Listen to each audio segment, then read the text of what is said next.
నమస్తే నేషాల్ని welcome to special drive. కొంచెం ఇష్టం కొంచెం కష్టం ఫిరాయింపు ఎమ్మెల్యేల పరిస్థితి ఇది. సర్కార్లో ఉన్న కలవరపడుతూనే ఉన్నారు ఆ నేతలు. ఇంటా బయట ఉక్కపోతతో ఉక్కిరిబిక్కిరి అవుతున్నారు. అసెంబ్లీ సమావేశాల వేళ కొత్త చర్చ మొదలైంది. 2023 అసెంబ్లీ ఎన్నికల తర్వాత బీఆర్ఎస్ నుంచి గెలిచిన 10 మంది ఎమ్మెల్యేలు కాంగ్రెస్ కండువా కప్పుకున్నారు. 40 ఫిరాయించిన వారిలో Khairatabad MLA Danam Nagender, station Ghanpur MLA Kadiyam Srihari, Bhadrachalam MLA Tellam Venkatrao, Banswada MLA Pocharam Srinivasa Reddy, Gadwal MLA Krishnamohan Reddy, Chevella MLA Kali Yadaiah ఉన్నారు. వీరితో పాటు Rajendranagar MLA Prakash Goud, Serilingampally MLA Arikepudi Gandhi, Patancheru MLA Gudem Mahipal Reddy, Jagtial MLA Sanjay కుమార్లు హస్తం తీర్థం పుచ్చుకున్నారు. అయితే తాము పార్టీ మారలేదని సభాపతికి తెలిపారు. దీంతో కుడితిలో పడ్డ ఎలుక చిందంగా మారిందని క్యాడర్ వాపుతుంది. మళ్లీ గెలవటం మాట దేవుడెరుకు, కనీసం డిపాజిట్లు కూడా రావడం కష్టమేనంటున్నారు రాజకీయ విశ్లేషకులు. తెలంగాణలో మళ్లీ ఎన్నికల నగారా మోగనుందా? ఆయారాం గాయారాంలతో రేవంత్ ప్రభుత్వం చిక్కుల్లో పడిందా? ఫిరాయింపుదారులతో కాంగ్రెస్ మల్ల గుల్లాలు పడుతుందా? జంప్ జిలానీలైన 10 మంది ఎమ్మెల్యేల ఫ్యూచర్ ఏంటి అనే ప్రశ్నలు సర్వత్రా వినిపిస్తున్నాయి.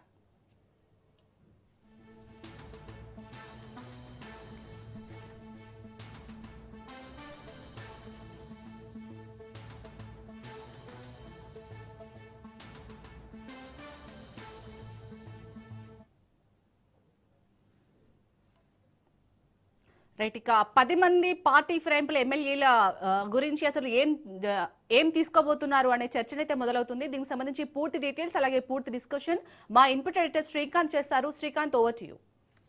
Shalini, thank you and good morning. Good morning. మొత్తానికి 10 మంది పార్టీ మారినటువంటి ఎమ్మెల్యేల భవిష్యత్తు కుడిదిలో పడ్డ ఎలకలాగా అయిపోయింది అని చెప్పడంలో సందేహం లేదు.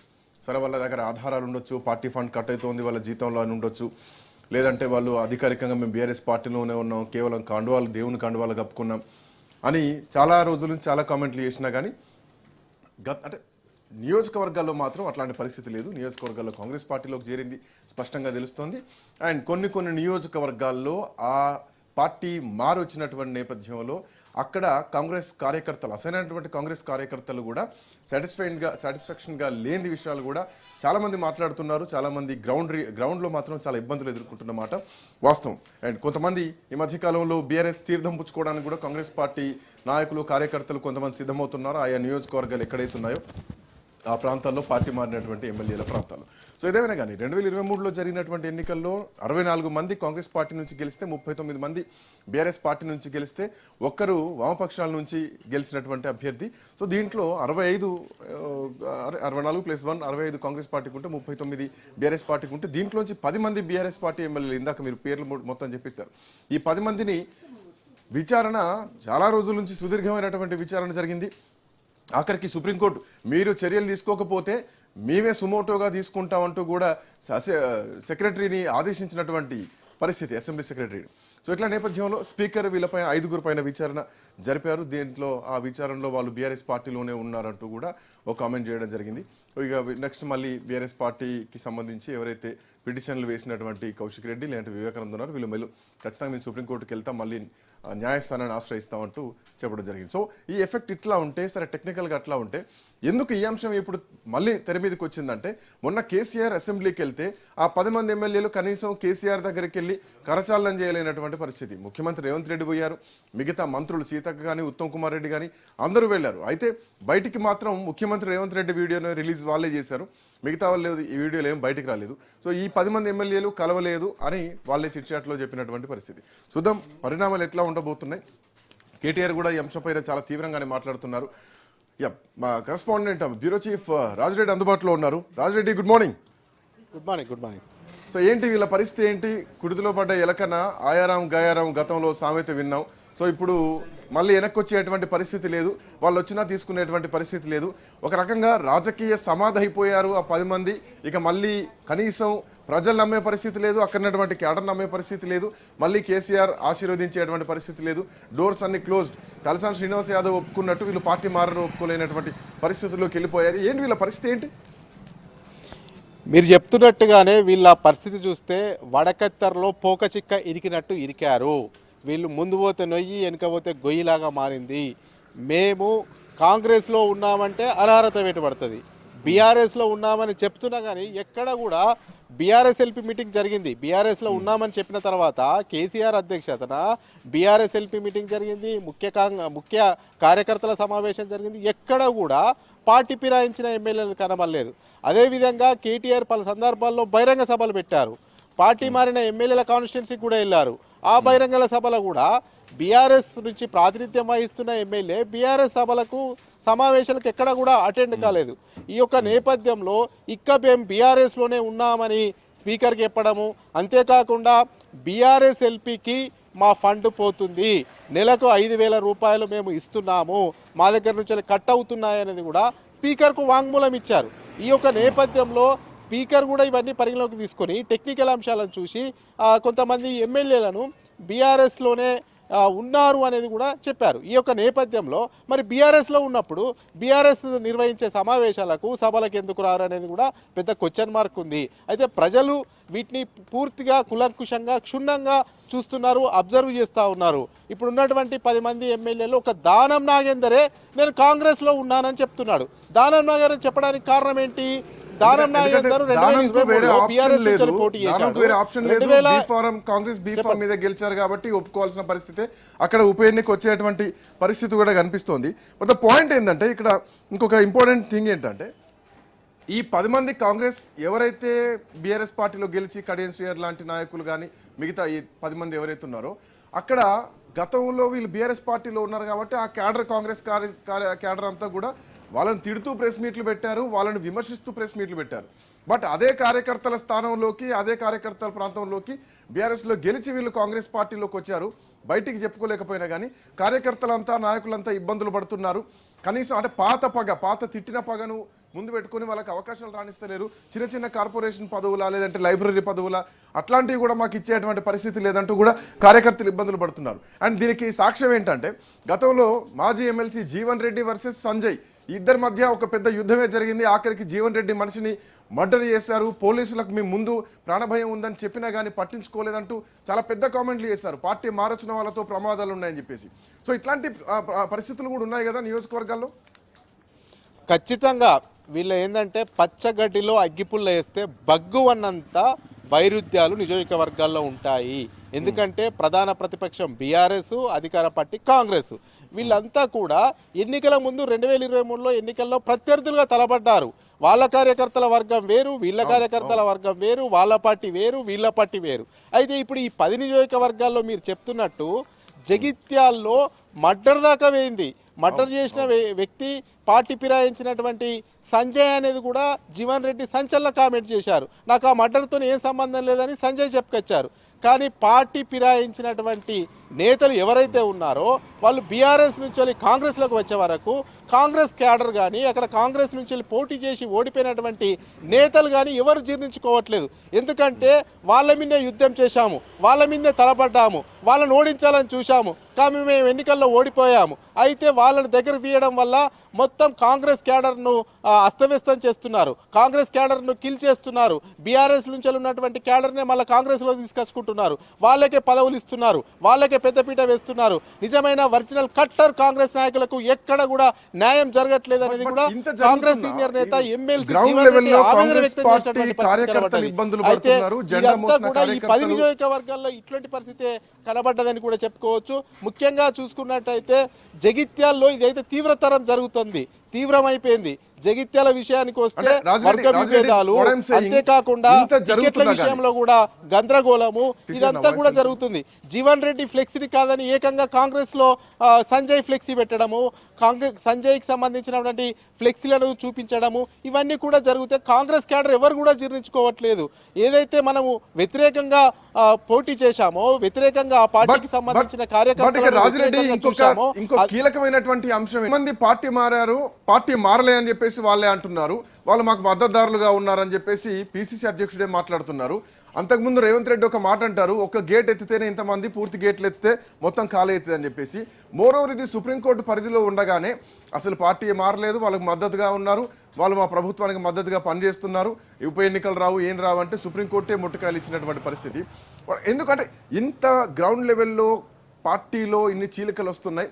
గత ప్రత్యర్థులు ఇప్పుడు అధికార పార్టీలోకి వచ్చినటువంటి ప్రత్యర్థి ఎమ్మెల్యేలు మధ్యలో అగ్గి రాసుకుంటుంది, పచ్చగడ్డేస్తే భగ్గు అంటుంది మీరు చెప్పినట్టు. ఇంత జరుగుతున్న పిసిసి ఎందుకు దాన్ని సెట్ చేయలేకపోతోంది ఒక పాయింట్ అయితే, ఇంటర్నల్గా మంత్రుల మధ్యలో కూడా కొట్లాటలు జరుగుతున్నాయి. అవి కూడా మనం చూస్తూనే ఉన్నాం. ఒకరంటే ఒకరికి పడిపోవడాలు, ఆఖరికి రోడ్ల మీదకి వచ్చి కొట్లాడుతున్నటువంటి పరిస్థితి. ఏంటి అసలు ఏం జరుగుతోంది? పరిపాలన ఏం జరుగుతోంది? అసలు పార్టీలో ఏం జరుగుతోంది? అయితే కాంగ్రెస్ అధికారంలోకి వచ్చినప్పుడు బోటాబోటీ మెజార్టీతోనే కాంగ్రెస్ అధికారంలోకి వచ్చింది. 64 సీట్లు మాత్రమే కాంగ్రెస్కు ప్రజలు ఇచ్చారు. ఈ యొక్క నేపథ్యంలో ఇక బీఆర్ఎస్ నుంచి 10 మంది వచ్చారు. అయితే బీఆర్ఎస్ నుంచి వచ్చినటువంటి 10 మంది ఎమ్మెల్యేలు కాకుండా మిగతా ఎమ్మెల్యేలు అంటే 2/3 మెజార్టీ వస్తేనే బీఆర్ఎస్ ఎల్పీని కాంగ్రెస్ ఎల్పీలోకి విలీనం చేసుకోవచ్చు. కానీ అలాంటి ప్రక్రియ ఇక్కడ జరగలేదు. కేవలం 10 మంది ఎమ్మెల్యేలు మాత్రమే వచ్చారు. ఆ 10 మంది కూడా ఒకేసారి రాలేదు, విడతల వయసుగా 10 మంది ఎమ్మెల్యేలు వచ్చారు.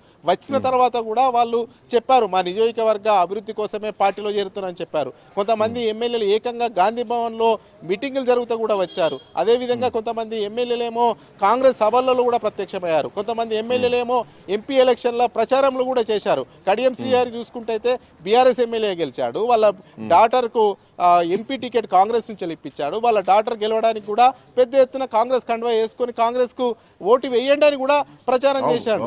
ఇవన్నిటిని సాక్ష్యాధారాలతో సహా సేకరించి సుప్రీంకోర్టుకు బీఆర్ఎస్ పార్టీ వెళ్ళింది. వాళ్ళ మీద అనర్హత వేటు వేయాలన్నది. అయితే ఇప్పుడు అనర్హత వేటు విషయానికి వచ్చే వరకు ఒక దారం నాగేందర్ మీద ఖచ్చితంగా టెక్నికల్గా అటు బీఆర్ఎస్ ఎమ్మెల్యే గెలిచాడు, కాంగ్రెస్ నుంచి ఎంపీగా పోటీ చేశాడు సికింద్రాబాద్ 2024లో. కాబట్టి ఇతనికి టెక్నికల్ ఎవిడెన్స్ ఉన్నాయి కాబట్టి ఇతని మీద వేటు పడుతుందని దానం నాగేందర్కి తెలుసు కాబట్టి తాను స్వచ్ఛందంగా ఒప్పుకున్నాడు, నేను కాంగ్రెస్లో ఉన్నానని. అయితే అతను వేటు పడక ముందే అతనే రాజీనామా చేసే ఆస్కారం అయితే కనబడుతుంది. మిగతా 9 మంది ఎమ్మెల్యేలు తప్పించుకుందామనే ఉద్దేశంతోనే ఉన్నారు. వాళ్ళు పార్టీ మారినా క్లియర్ ఎవిడెన్సెస్ అన్నీ ఉన్నాయి, పేపర్లో వచ్చాయి, ఎలక్ట్రానిక్ మీడియాలో వచ్చాయి. అదేవిధంగా నియోజకవర్గ అభివృద్ధి కోసమే చేయాలని చెప్పారు. అంతేకాకుండా కాంగ్రెస్ బహిరంగ సభల్లో పాల్గొన్నారు. అదేవిధంగా ఎంపీ ఎలక్షన్స్ అప్పుడు కాంగ్రెస్ కు ఓటేయమని కూడా ఒక రెండు అంశాలు 2014లో కానీ 2018లో కానీ అటు తెలుగుదేశం పార్టీ నుంచి బీఆర్ఎస్ పార్టీలోకి వచ్చారు, అప్పుడు టీఆర్ఎస్ పార్టీ. ఆ తర్వాత కాంగ్రెస్ పార్టీ నుంచి కూడా చేరికలు బీఆర్ఎస్ పార్టీలోకి అయినాయి. మీరెందుకు అనర్హులుగా ప్రకటించలేదు, మీరెందుకు వాళ్ళపైన వేటు వేయలేదు అని చెప్పేసి ఇప్పటి కాంగ్రెస్ నాయకులు మాట్లాడుతున్నారు. అంటే ఇది పరోక్షంగా మేము ఒప్పుకున్నట్టే కదా, వాళ్ళు ఒప్పుకున్నట్టు ఈ మాటల్లో కనిపిస్తోందా? మేము ఎందుకు వేటేయాలి, మీరెందుకు వేయలేదు అన్న మాటలు చూస్తే ఇదొకటైతే గనక, ఇక ఇది ఎన్ని రోజులు ఎపిసోడ్ నడుస్తుంది? స్పీకర్ నిర్ణయాన్ని మనం ఎట్లా చూడొచ్చు?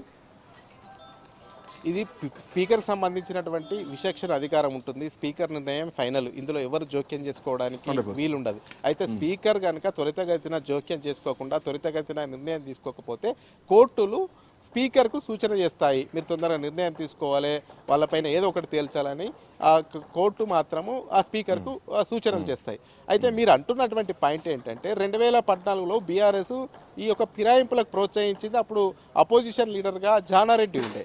జానారెడ్డి ఉన్నప్పుడు ఆ టైంలో దాదాపు 6 నుంచి 7 మంది ఎమ్మెల్యేలు కాంగ్రెస్ నుంచి బీఆర్ఎస్కి వెళ్ళిపోయారు. ఆ తర్వాత 2018 ఎన్నికల్లో బంపర్ మెజార్టీ బీఆర్ఎస్కి వచ్చింది, 88 సీట్లు గెలిచింది. అయితే అప్పుడు 2018లో బట్టి విక్రమార్క అపోజిషన్ లీడర్ ఇచ్చారు. బట్టి విక్రమార్క అపోజిషన్ లీడర్ ఇచ్చినప్పుడు 2/3 సభ్యులు బీఆర్ఎస్లోకి వెళ్ళారు, సిఎల్పి బీఆర్ఎస్లోకి విలీనమైందని ప్రకటించారు. ఈ యొక్క నేపథ్యంలో బీఆర్ఎస్ చెప్పేది ఏంటంటే అభివృద్ధి కోసం వాళ్ళు వచ్చారు, వాళ్ళే స్వచ్ఛందంగా వచ్చారు. అప్పుడు 2014లో స్వచ్ఛందంగా వచ్చారు, 2018లో అయితే మేము ఏకంగా 2/3 తీసుకున్నామని చెప్తున్నారు. అయితే బీఆర్ఎస్ ప్రధానంగా శ్రీకాంత్ ఇక్కడ గుర్తుపెట్టుకోవాల్సిన అంశం ఏంటంటే కాంగ్రెస్ మేనిఫెస్టోలో పొందుపరిచింది, మేము ఫిరాయింపులకు వ్యతిరేకము, ఫిరాయింపులను ఎట్టి పరిస్థితుల్లో ప్రోత్సహించాము, ఫిరాయింపులు చేసే ఎమ్మెల్యేలు ఖచ్చితంగా రాజీనామా చేసి రావాలనేది కూడా కాంగ్రెస్ మేనిఫెస్టోలో పొందుపరిచినట్టు అంశము. అయితే బీఆర్ఎస్ ఇదే అంశాన్ని హైలైట్ చేస్తుంది, కాంగ్రెస్ మేనిఫెస్టోలో పెట్టినటువంటి అంశాన్ని తప్పుతుంది. రాహుల్ గాంధీ దీనికి వివరణ ఇవ్వాలి. కాంగ్రెస్ జాతీయ మేనిఫెస్టోలో పెట్టింది యాంటీ డిఫెన్షన్ కి మేము వ్యతిరేకము, ఎవరైతే పార్టీ మారాలనుకుంటే ఖచ్చితంగా రాజీనామా చేసే రావాలి, లేని పక్షంలో మేము ఎట్టి పరిస్థితుల్లో ఒప్పుకోము అని చెప్పారు. అదేవిధంగా తెలంగాణ ఎన్నికల సమయంలో కూడా కాంగ్రెస్ బహిరంగ సభల్లో కూడా చెప్పింది, మేము పార్టీ ఫిరాయింపులకు వ్యతిరేకము, ఒకవేళ పార్టీ మారితే ఖచ్చితంగా రాజీనామా చేసి రావాలని చెప్పింది. అదేవిధంగా జీవన్ రెడ్డి సీనియర్ నేత, మాజీ ఎమ్మెల్సీ, కాంగ్రెస్ లో కీలక నేత కూడా ఇదే అంశాన్ని ప్రశ్నించాడు. మీరేమో మేనిఫెస్టోలో ఏమో ఫిరాయింపులకు వ్యతిరేకమని పెట్టారు. ఇప్పుడేమో నా కాన్స్టిట్యున్సీలో నా జిల్లాలోనే ఫిరాయింపులకు ప్రోత్సహిస్తున్నారు. సంజయ్ ఫిరాయింపు చేయకపోతే ఎట్లా చేసిండు? బీఆర్ఎస్ నుంచే గెలిచిండు కదా సంజయ్, మరి కాంగ్రెస్ లోకి ఎందుకు వచ్చిండు? మరి సంజయ్ చెప్పినటువంటి వాళ్ళకే సర్పంచ్లు ఎందుకు ఇస్తున్నారు? సంజయ్కి ఎందుకు ఆ యొక్క కాంగ్రెస్ బ్యానర్ లో ఆయనకు చోటు కల్పిస్తున్నారు? ఆయన ఫిరాయింపులే చేయలే కదా, మరి ఎందుకు చేస్తున్నారు? మరి కాంగ్రెస్ సంస్కృతి ఏంది? ఫిరాయింపులకు వ్యతిరేకమని రాహుల్ గాంధీ చట్టం తీసుకొచ్చాడు. రాహుల్ గాంధీ మేనిఫెస్టోలో పెట్టాడు. రాహుల్ గాంధీ కేంద్రంలో అధికారంలోకి వస్తే దీన్ని చట్టం కూడా చేస్తామని చెప్పాడు కదా. మరి ఇప్పుడు కాంగ్రెసే మాట తప్పుతుంది కదా, ఇది మనకే నష్టం కదా అని కూడా మాజీ ఎమ్మెల్సీ జీవన్ రెడ్డి ప్రశ్నించిన సందర్భం ఉంది. ఇవన్నీ బేరేజ్ వేసుకొని బీఆర్ఎస్ అటాక్ చేస్తుంది, బీజేపీ కూడా అటాక్ చేస్తుంది. బీఆర్ఎస్ పార్టీ కూడా కొంత దీంట్లో చాకచక్యంగానే ఉందనుకోవచ్చా? ఎందుకంటే వాళ్ళ మీద వేటు వేయలేదు, వాళ్ళని సస్పెండ్ చేయలేదు. అట్లా చేస్తే కనుక వాళ్ళు ఫ్రీ బోర్డ్ అవుతారు. సో పార్టీ సస్పెండ్ చేసింది కాబట్టి ఇంకో పార్టీలోకి వెళ్తున్నాం అని చెప్పుకునే అవకాశం ఉంటుంది. ఈ విషయంలో కూడా బీఆర్ఎస్ కొంత తెలివిగానే ఉందనుకోవచ్చు కదా.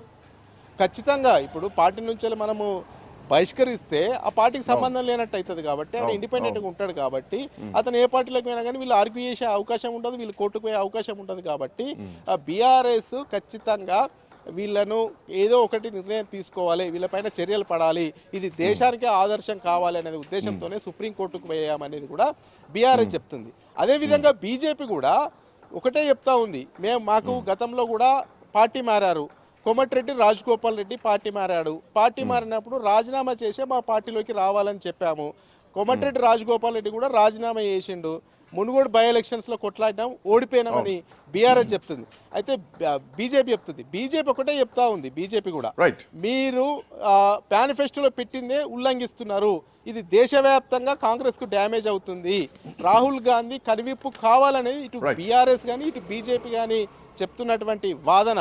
మొత్తానికి చూసుకున్నట్టయితే బీఆర్ఎస్ ఏమో మొదటగా 2014లో మీరు అన్నట్టు 2014లో ఫిరాయింపులకు ప్రోత్సహించింది. అప్పుడు అపోజిషన్ లీడర్గా జానారెడ్డి ఉన్నాడు. 2018లో 2/3 బీఆర్ఎస్ లోకి వచ్చారు కాంగ్రెస్ నుండి. అప్పుడు ఈయనకు అపోజిషన్ కూడా వెళ్ళిపోయింది, ప్రతిపక్ష నాయకుడి హోదా కూడా బట్టి విక్రమార్కకు లేదు. మేము టెక్నికల్ గా వెళ్ళాము, కానీ వీళ్ళు 2014లో కూడా నాకు తెలిసి 10-15 సీట్ల వరకు గెలుచుకున్నట్టుంది. 14 సీట్లు గెలుచుకుంది తెలుగుదేశం పార్టీ, రైట్?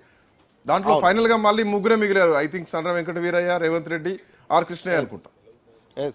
ఎన్నికల ముందు కూడా 2017లో కాంగ్రెస్ లో రేవంత్ రెడ్డి రేవంత్ రెడ్డి చేరిన తర్వాతనే రాజీనామా చేశాడు, కానీ మొదటిగా ఎమ్మెల్యే పదవికి రాజీనామా చేయలేదు.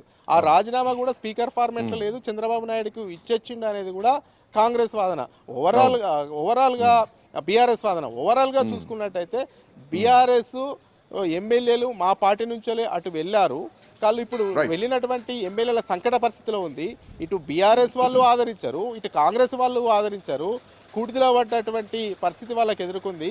వడకత్తర్లో పోక చెక్కలాగా వాళ్ళు ఉంది, వాళ్ళు డెవలప్మెంట్ చేయలేరు. నెక్స్ట్ కూడా ప్రజల మన్ననలను కూడా కోరిపోతారనేది కూడా రాజకీయ వర్గాల్లో చర్చ జరుగుతుంది. Srikanth, thank you Raju, thanks for joining. So మొత్తానికి ఈ 10 మంది ఎమ్మెల్యేల పరిస్థితి మాత్రం కుడితిలో పడ్డ ఎలకలాగానే మారిపోయిందని చెప్పడం లేదు, సందేహం ఏం లేదు. వాళ్ళు మేము బీఆర్ఎస్ పార్టీలో ఉన్నామని చెప్పుకోలేరు, ఏ పార్టీలో గెలిచామో ఆ పార్టీలోనే ఉన్నాం, ఏ పార్టీతో ఉండాలో ఆ పార్టీతోనే ఉన్నాం అని చెప్పేసినా కానీ ప్రజల్లో మాత్రం నమ్మకం కోల్పోయిన మాట వాస్తవం.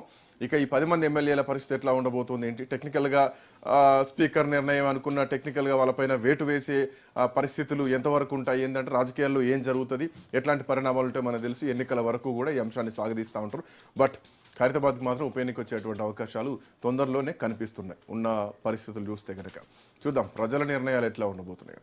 Anyway that's all for now. Next updates continue అయితే కీప్ వాచింగ్ రాజ్ న్యూస్.